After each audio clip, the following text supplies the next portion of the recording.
Corresponde dar la palabra al abogado Fernando Leal. Fernando es litigante de convencionalidad, miembro del colectivo de abogados de derechos humanos de Talca, 16 de octubre.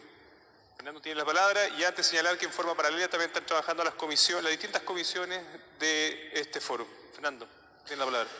Buenas tardes, muy agradecido de estar en este panel con tan distinguidos colegas.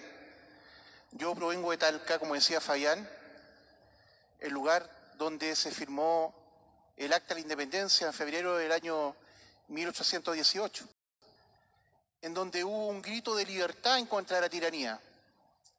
Sin embargo, en ese mismo lugar, hoy, Francisco Lizama Chopán, un estudiante universitario, lo mantienen privado de libertad como una forma de criminalización del movimiento social. Un profesor, Mario Yarzún, quien escribió un poema de Mario Benedetti en las escalinatas de la Plaza de Armas de Talca, también fue detenido. Cuesta creer, a quienes hemos tramitado causa de derechos humanos durante años, que esto iba a volver a ocurrir, que en el Chile del siglo XXI íbamos a volver a ver nuevamente violaciones graves, reiteradas y sistemáticas a los derechos humanos. Mi exposición, que trataré en honor al tiempo de ser lo más breve posible, la pueden encontrar de todas maneras en la página web fernandoleal.cl, donde está in extenso. Mucho se ha hablado de que el estallido social tiene que ver con 30 años de injusticias, de abusos, fundamentalmente de la clase política, de la élite. Pero poco y nada se ha dicho respecto de la responsabilidad que tiene en el estallido social el Poder Judicial. Desde tiempos inmemoriales, cuando las personas tienen conflictos en forma civilizada, lo resuelven ante los tribunales de justicia. Bueno, y aquí en Chile, cuando una profesora quiso sacar sus ahorros que tenían una AFP, le pegaron un portazo en la cara. Cuando la gente que hizo denuncias por hechos de corrupción, se aplicaron salida alternativa, se sobresiguieron las causas, se aplicó la prescripción o se le dieron clase de ética a los imputados.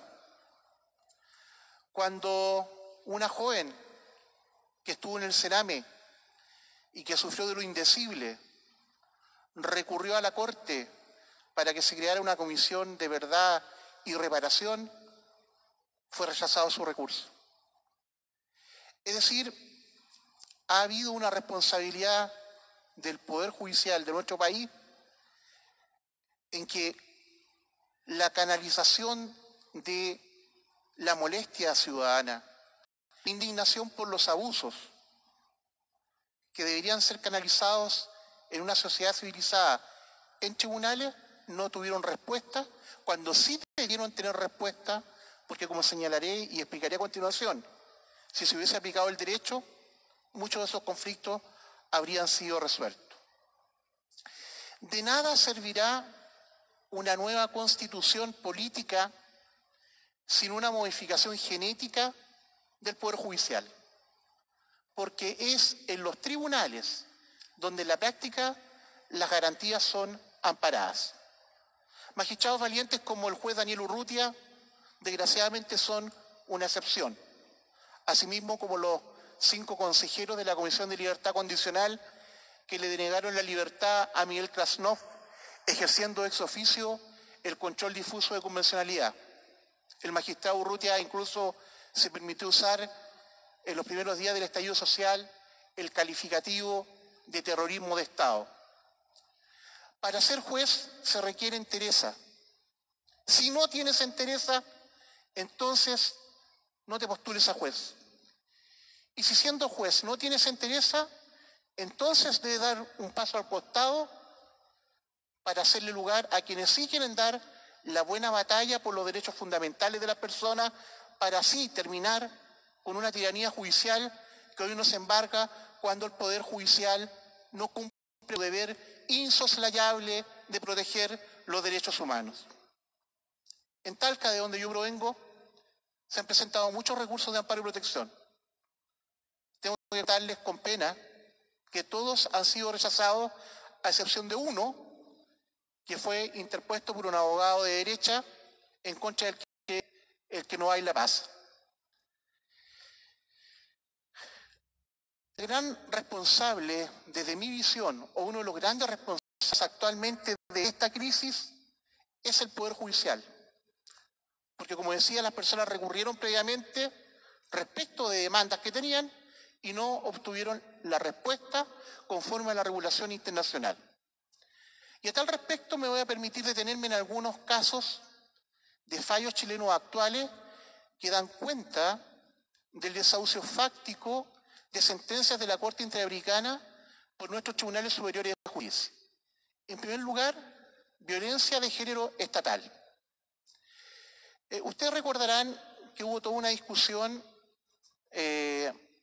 a fines de octubre, a raíz de que el director nacional del Instituto Nacional de Derechos Humanos señaló de que a su juicio no había una violación sistemática de los derechos humanos durante el estallido social. Yo difiero de eso. ¿Por qué? La judicatura chilena validó, legalizó la desnudez de mujeres en recintos policiales. Este mismo abogado interpuso un amparo en la Corte de Apelaciones de Talca a raíz de la detención de una mujer ocurrida en San Javier, mujer a la cual se le obligó a desnudarse estando en pleno periodo menstrual. Ese amparo fue rechazado por la Corte de Apelaciones de Talca.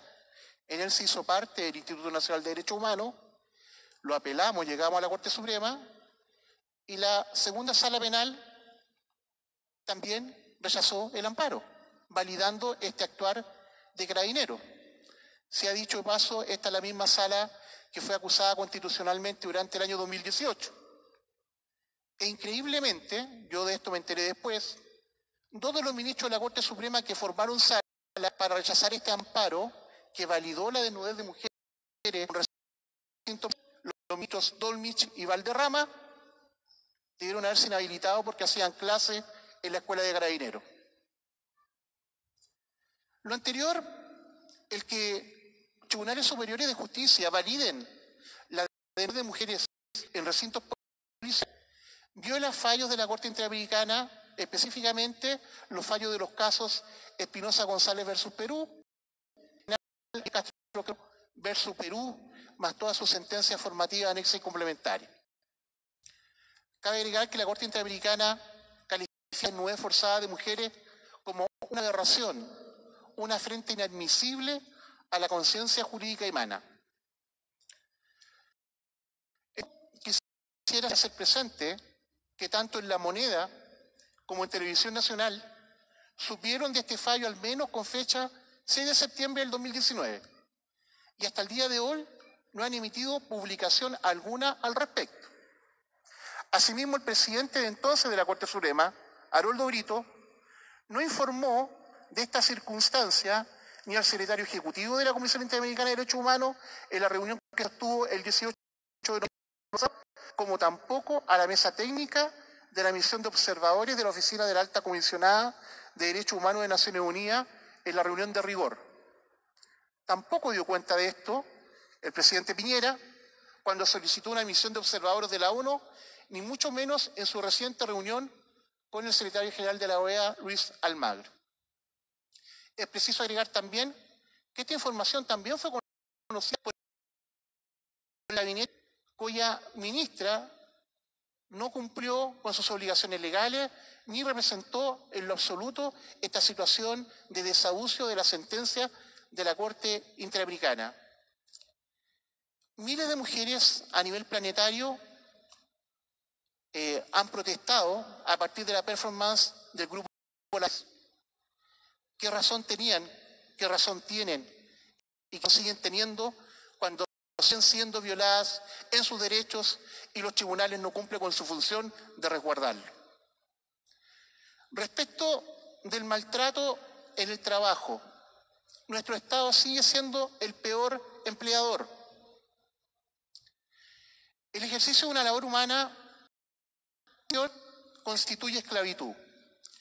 La judicatura chilena una y otra vez ha privado del derecho a demandar indemnización por enfermedad profesional ante los juzgados del trabajo a quienes realizan una labor humana en el ámbito público, negando así el derecho de las víctimas a contar con medios de compensación de operatividad procesal para el debido legal por su condición de vulnerabilidad de acuerdo a las reglas de Brasilia. Todo lo anterior está expresado en diversos fallos, que no es del caso que me refiero a todo ello, pero en definitiva, la judicatura chilena ahora es público, o de las laborales o le rechazan la demanda por enfermedad profesional y envían a los tribunales civiles, en donde no tienen la misma herramienta y en donde no rige el principio pro operario. También ha ocurrido algo que es absolutamente contrario al derecho internacional y en donde el Estado de Chile también está incumpliendo. Respecto de las deudas por el uso del TAC. Todas estas deudas son cobradas a través de los juzgados de policía local. En consecuencia, que los juzgados de policía local, de acuerdo a los fallos de la Corte Interamericana, constituyen comisiones especiales. No pueden tramitarse ante los juzgados de policía local por ser comisiones especiales. En el caso de los delitos sexuales contra niños, niñas y adolescentes, la judicatura chilena, antes de la nueva ley de imprescriptibilidad, aplicó la prescripción respecto al abuso sexual infantil, pese a que conforme al fallo de la Corte Interamericana de Derechos Humanos del caso Espinosa González versus Perú, las vulneraciones sexuales, a diferencia de otros flagelos, son una traumática difícilmente superable por el transcurso del tiempo. Por lo tanto, tienen una entidad igual a la tortura. Y de esta manera, nuestros tribunales han violado el derecho supremo a la reparación y por lo tanto a los artículos 1, 2, 3, 8, 25, 63.1 de la Convención Americana de Derechos Humanos. Respecto del holocausto a caer en Sename, se interpuso un recurso de protección con requerimiento de opinión consultiva en contra del presidente de la República hace pocos meses atrás, de una fundación en donde se apoyaba a una víctima del Sename justamente para que se hiciera luz respecto de los distintos atropellos. Desgraciadamente, también en ese caso ocurrió que fueron rechazados los recursos y no se cumplió con lo establecido anteriormente por la jurisdicción internacional y por los fallos interamericanos que son vinculantes para nuestro país. En el tema de la corrupción, y con esto concluyo, nosotros somos signatarios de la Convención Interamericana contra la Corrupción, cuyo grupo de expertos ya ha señalado en más de alguna oportunidad que los delitos de corrupción son imprescriptibles. Incluso en causas en las que yo he sido parte, el Ministerio Público, alegando en la Corte, ha reconocido la vigencia de esta convención. Sin embargo, ahí ustedes ven todos los casos de corrupción, de plata electorales, en donde finalmente han terminado aplicando la prescripción. Por todos estos hechos, es que la gente está indignada. Estos hechos que la gente ha salido a manifestarse a las calles. Y desgraciadamente, nuestros tribunales, que tenían que dar respuesta y que tenían un deber insoslayable de proteger esta garantía, no lo hicieron. Esperemos que esto cambie, porque si no, indefectiblemente, el Estado de Chile va a ser... Y todos aquellos países que tienen tratado internacional con cláusula democrática con nuestro Estado, más temprano que tarde la van a hacer efectiva y vamos a quedar como unos parias a nivel internacional. Eso no puede ocurrir, eso debe cambiar. Muchas gracias. Muchas gracias, Fernando. Sin lugar a dudas, tenemos un gran